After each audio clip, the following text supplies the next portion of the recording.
नमस्कार दोस्तों। हम लोगों ने अपना वीडियो नंबर 1, 2 और 3 कंप्लीट कर लिया था। ये तीनों वीडियो के अलावा मैंने एक कंबाइंड वीडियो बनाया था जिसमें 1, 2, 3 तीनों का रिवीजन भी करा दिया था बिकॉज़ थर्ड वाला में कुछ प्रॉब्लम आई थी। इस तरह से चैप्टर 4 का पार्ट 1 हमारा कंप्लीट हो चुका था। अब जो हम लोग स्टार्ट कर रहे हैं ये है चैप्टर 4 का पार्ट 2।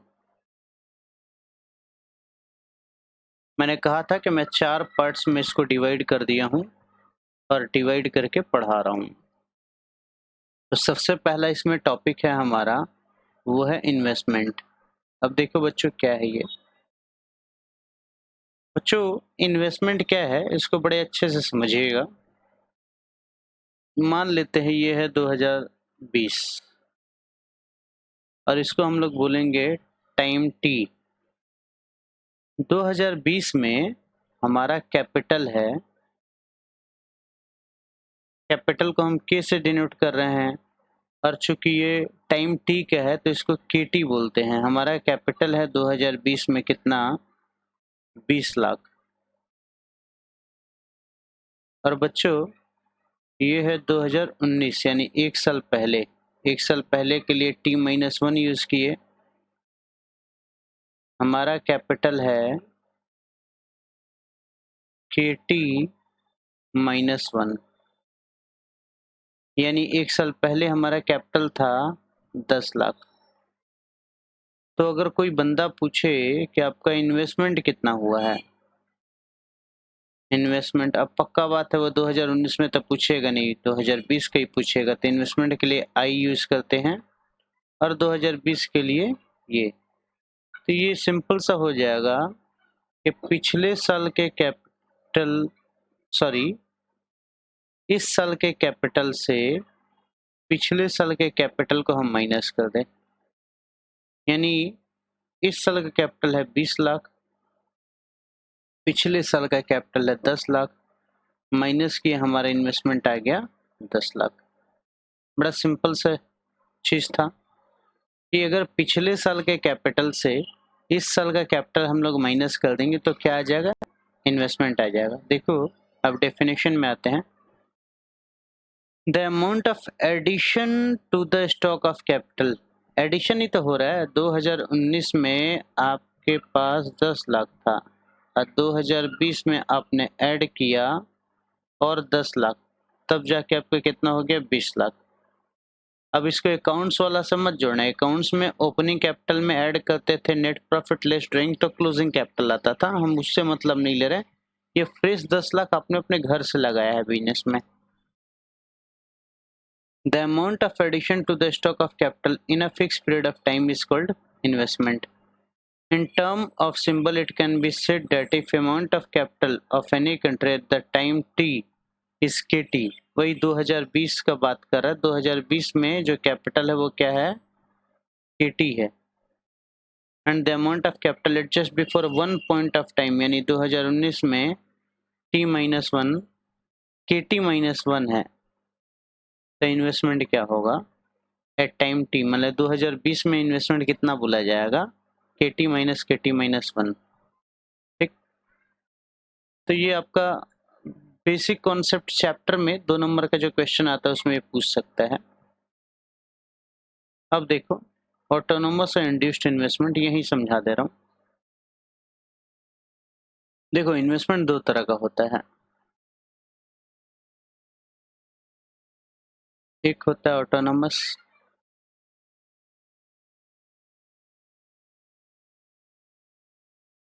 दूसरा होता है इंड्यूस्ड। बच्चों ऑटोनोमस इन्वेस्टमेंट हमारे विल के ऊपर डिपेंड करता है और induced investment rate of interest, profit और इसके अलावा और भी इकोनॉमिक वेरिएबल्स पे डिपेंड करता है। विल पे डिपेंड करता है, इसका क्या मतलब है, विल पे डिपेंड करता है इसका मतलब है कि चाहे हमारा इनकम 1 करोड़ हो, चाहे 100 करोड़ हो, चाहे 0 हो, हम मेरा इन्वेस्टमेंट फिक्स रहेगा। देखो, जब मेरा इनकम 0 है तब भी हम इतना इन्वेस्ट कर रहे हैं, अगर इनकम 10 करोड़ है तब भी इतना इन्वेस्ट कर रहे हैं, इनकम 100 करोड़ हो गया तब भी इतना ही इन्वेस्ट कर रहे हैं।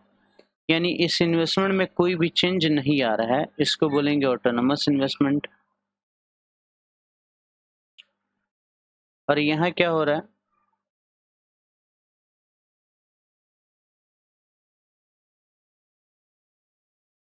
जैसे जैसे हमारा इनकम बढ़ रहा है वैसे वैसे इन्वेस्टमेंट बढ़ता जा रहा है। देखो, हमारा इनकम इतना है तो इन्वेस्टमेंट इतना है, इनकम बढ़ा इन्वेस्टमेंट भी बढ़ा, इनकम और बढ़ा इन्वेस्टमेंट और बढ़ा। ठीक, तो जैसे जैसे हमारा इनकम बढ़ता जाएगा वैसे वैसे इन्वेस्टमेंट बढ़ता जाएगा, इसको बोलेंगे इंड्यूस्ड इन्वेस्टमेंट। तो इसी चीज को यहाँ समझाया गया है। देखो, investment which is dependent on the will of investor and does not depend on level of income, rate of interest, other economic factors, इसको क्या बोलते हैं, autonomous investment. Autonomous investment temporarily remain fixed at a particular level, ये fix रहता है, change नहीं होता है। देखो, और investment which is dependent on the possibility to earn profit या rate of interest, national income, उसको क्या बोलते हैं, इंड्यूस्ड इन्वेस्टमेंट। यानी आप ज़्यादा से ज़्यादा इन्वेस्ट कर रहे हो ताकि आपको लगता है आपका प्रॉफिट ज़्यादा होगा। जैसे शेयर मार्केट में होता है, आप ज़्यादा शेयर्स में इन्वेस्ट करते हो, आपको लगता है कि दाम ज़्यादा बढ़ेगा। तो ये एक बात है। अब देखो, ये तो बड़ा इजी कॉन्सेप्ट है, elements of investment.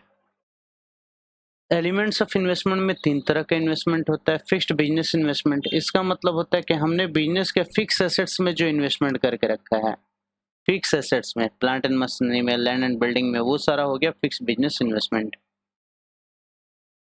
Residential investment का मतलब हुआ, भाई हम बिजनेस कर रहे हैं तो हम वहीं पे तो रहेंगे सोएंगे नहीं, हमने कुछ फ्लैट वगैरह खरीदा होगा, अपना घर बनाया होगा, उसके लिए जो इन्वेस्टमेंट कर रहे हैं वो हो गया रेसिडेंशियल इन्वेस्टमेंट।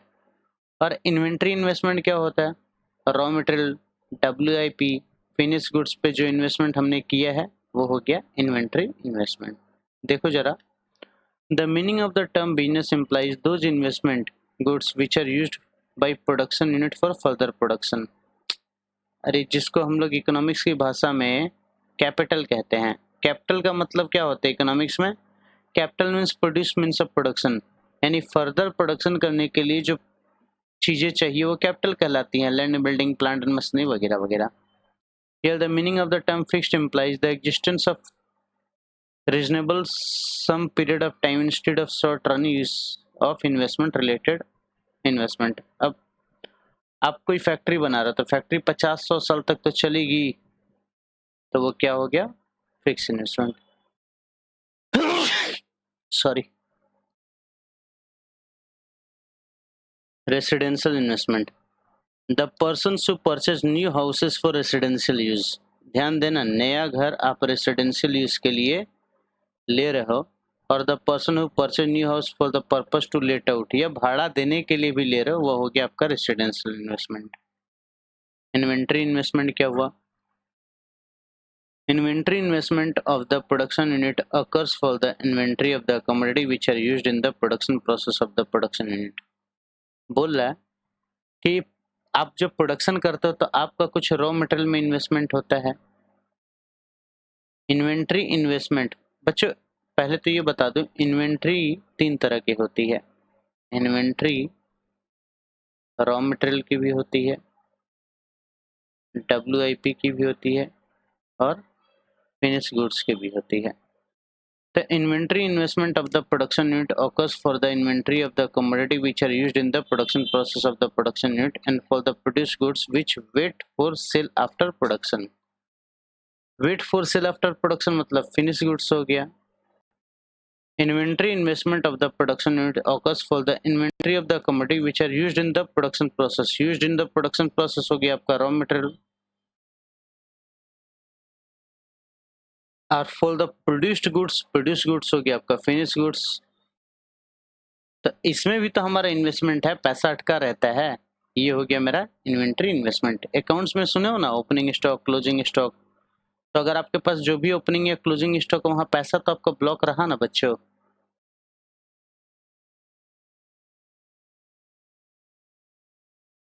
अब देखो, nominal investment and real investment. बच्चों अगर हम ऐसे बात करें, हावड़ा मैदान में आप सभी को पता होगा एक मेट्रो परियोजना चल रही है, मेट्रो रेल बन रही है। वो तब से बन रही थी जब आप क्लास 1 में होगे, और तब जाके कंप्लीट होगी जब आपके बच्चे 1 में होंगे। ठीक है, तो मेट्रो रेल में 2010 की बात करते हैं। 2010 में बात था कि 5,000 करोड़ रुपया का इन्वेस्टमेंट होगा और रेल बन जाएगी। अब हो गया है 2020, बोल 25,000 करोड़ रुपया लगेगा। तो आप अगर देख रहे होगे तो 5 5 टाइम्स ज़्यादा पैसा लग रहा है। तो 5 टाइम्स ज़्यादा पैसा लग रहा है, इसका मतलब क्या? स्टील 5 गुना ज़्यादा लग रहा है, सीमेंट 5 गुना ज़्यादा लग रहा है, लेबर 5 गुना ज़्यादा लग रहा है। ऐसा क्या? नहीं बेटा, ऐसा कुछ नहीं है। तो बोलोगे भैया तब क्या चीज़ है? बेटा बात ऐसी है ना कि 2010 में या 2005 में जब भी ये योजना चालू हुई थी, उस टाइम स्टील मान लो 100 रुपया का रेट से था, अभी 500 हो गया। उस टाइम सीमेंट 1,000 रुपया था, अभी 5,000 हो गया। उस टाइम लेबर 5,000 में मिल जा रहा था, अभी 25,000 हो गया है। यानी आपका क्वांटिटी उतना ही लग रहा है, क्वांटिटी में चेंज नहीं हो रहा है। चेंज तब कहाँ पे हो रहा है बच्चों? चेंज हो रहा है आपके दाम में। यानी महंगाई जिसको कहते हैं ना, हर चीज का दाम लगातार बढ़ते जाता है वो। तो ये 5,000 करोड़ का जो इन्वेस्टमेंट है, ये तो बेस ईयर के प्राइस पे है। इंडेक्स नंबर पढ़े होगे ना, बेस ईयर, करंट ईयर। तो बेस ईयर के प्राइस पे है, तो इसको हम लोग बोलते हैं रियल इन्वेस्टमेंट। कौन सा इन्वेस्टमेंट? Real investment. लेकिन ये वाला आपके करंट ईयर के प्राइस पे है। अब करंट ईयर के प्राइस पे जो रहता है उसको क्या बोलते हैं? Nominal investment. ठीक है बच्चों, अब देखो, amount of addition to the stock of capital और capital is equal to investment. ये तो वही डेफिनेशन है। If the amount of investment of any country in a fix period of time is calculated on the basis of price of that fix period, price of that fix period और on the basis of current price. तो current price पे जब major करोगे तो वो क्या कहलाएगा? Nominal investment. देखो लिखा है, on the other hand nominal investment in a fix period divided by the price level of that period. Price level क्या है बेटा? महंगाई कितना हुआ। तो मैंने बोला कि मेरा 25,000 करोड़ का इन्वेस्टमेंट था, और अभी बताया ना कि 100 से चीज़ों का दाम 500 हो गया, 1,000 से 5,000 हो गया, 5,000 से 25,000 हो गया। तो महंगाई 5 गुना थी। तब डिवाइड कर दोगे तो क्या आ जाएगा? 5,000 आ जाएगा। या पैसे भी लिख सकते थे कि अगर हम नॉमिनल इन्वेस्टमेंट वो इन्वेस्टमेंट है जिसको हम करंट ईयर के प्राइस पे मेजर करते हैं। अच्छा, नॉमिनल तो बता ही दिए थे। रियल इन्वेस्टमेंट वो इन्वेस्टमेंट है जिसको हम लोग बेस ईयर के प्राइस पे मेजर करते हैं। तो जैसे यहाँ पे on the basis of current price है ना, यहाँ पे अगर लिख देंगे on the basis of base price, तो ये क्या हो जाएगा? Real investment. ठीक है बच्चों,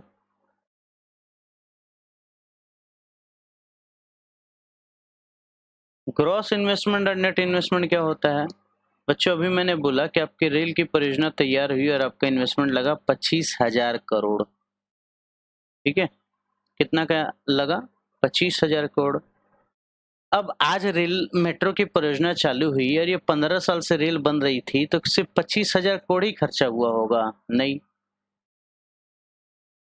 कुछ ना कुछ डिप्रिसिएशन हुआ होगा। मैं मान के चल रहा हूँ कि मेरा 7,000 करोड़ का डिप्रिसिएशन हुआ है, 7,000 करोड़ का। अगर हम उस 7,000 करोड़ को यहाँ से माइनस कर देंगे तो बचा कितना? 18,000 करोड़। ये मेरा क्या कहलाएगा? Net investment. इसको बोलेंगे ग्रॉस इन्वेस्टमेंट। ये हो गया ग्रॉस इन्वेस्टमेंट, ये माइनस के डिप्रिसिएशन, और ये क्या हो गया? Net investment. The amount of addition in the stock of capital or capital of any country in a fixed period of time is called gross investment. On the other hand, the amount received after deducting depreciation of capital is क्या कहलाएगा? Net investment. ठीक, मेरे ख्याल से यहाँ तक right होगा आप लोगों का।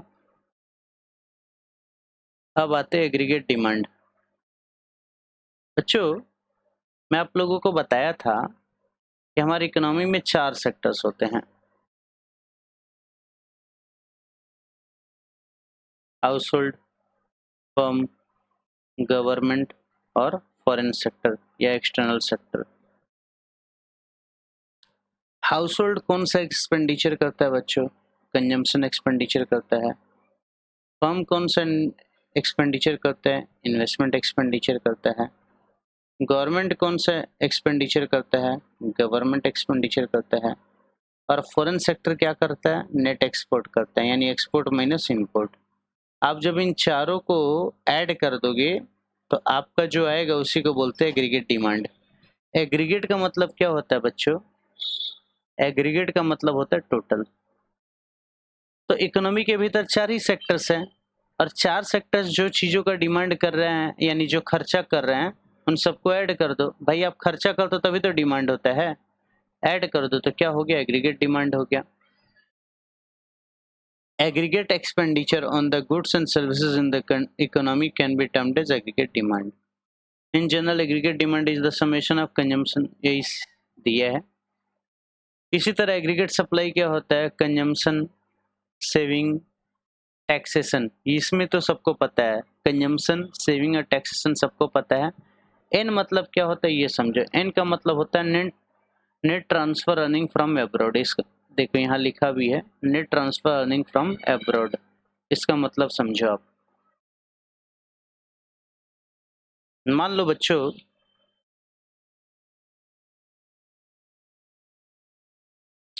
हमारे क्रिकेटर लोग विदेश गए, वहां से 100 करोड़ रुपया कमा के लाए। विदेश के क्रिकेटर इंडिया है, वो 50 करोड़ रुपया कमा के ले गए। नेट में फायदा किसको हुआ? हमारे देश को। कितना का? 50 करोड़ का। 50 करोड़ का इनफ्लो हुआ हमारे देश में, यही कहलाता है an, net transfer earning from abroad. Sorry बच्चों, आप लोग जानते होंगे कि हमारे देश के करोड़ों लोग विदेशों में काम करते हैं। कोई यूरोप में, अमेरिका में, कोई अरब कंट्रीज में काम करता है। तो जो लोग वहाँ काम कर रहे हैं वो लोग वहाँ से पैसा भारत भेजते होंगे। इसी तरह कुछ विदेशी भी आके भारत में काम करते हैं, वो अपने देश में पैसा ले जाते होंगे। तो दोनों के बीच का जो डिफरेंस है वही क्या कहलाता है? Net transfer earning from abroad कहलाता है। तो कंजम्पशन, सेविंग, टैक्सेशन और net transfer earning from abroad को ऐड कर देंगे तो क्या आ जाएगा? एग्रीगेट सप्लाई आ जाएगा। ठीक है बच्चों, ये फिलहाल अभी काम का नहीं है। चलो यहाँ से हम अगला वीडियो में इसको बता रहा हूँ मैं, नेक्स्ट वीडियो में।